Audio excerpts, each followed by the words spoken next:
All right, bonus question number two. And this came from what we just talked about. Maturity versus compliance, same phrase. And you said during the podcast that a lot of people look at CMMC as simply a checkbox that they need to fulfill in order to move on with whatever they're doing. But let's be honest, there's going to be a large percentage of people who do simply look at it as a checkbox and not something, and to be compliant and not a maturity model. Right. And we're going to run into that. I mean, that's just a fact of life. Right. So when you do run into somebody who goes, man, I just want to do whatever it's going to take to check that box, what would you say to that person?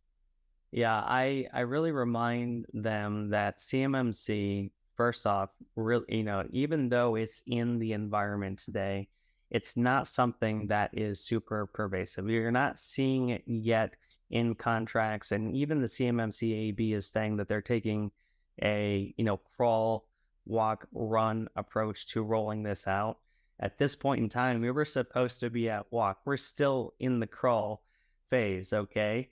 By the time you are required to have your to be audited, let's just plant a flag, maybe 3 years away from now, where they're starting to do assessments. You're optimistic, John. That's nice. Yeah, I know, right? And the larger clients are being forced to go through their round. They're going to prioritize larger clients, larger contracts are going to go first. Smaller guys with level 2, level 1, level 1 self-attestation at this point, level 2s, they're going to be in the back of the line. So you might not be actually forced to get your certification for another, 2 years beyond the Lockheeds and the Boeings of the world. And so you've got 4 to 5 years to get in and make cybersecurity a priority.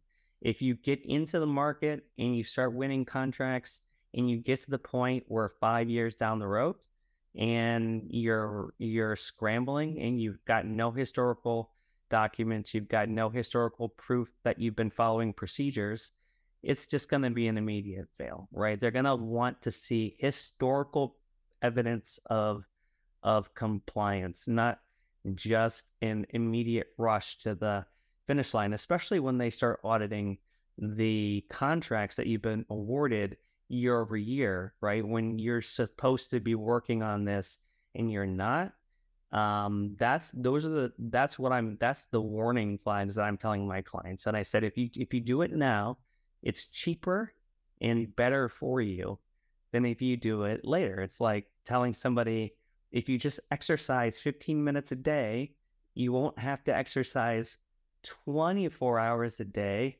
one day before your weigh-in, right? It's a little bit over time makes a huge difference. And when people think about it that way, it's easier for them to get their head around. And when they realize that it's cheaper to do it that way, usually, they fall more or less in line and they get the message. This is something that I practice, not something that I check off the list. If only it were that easy, John. I know. Yeah. But look, if a client isn't interested in taking that approach, then they're not our ideal client,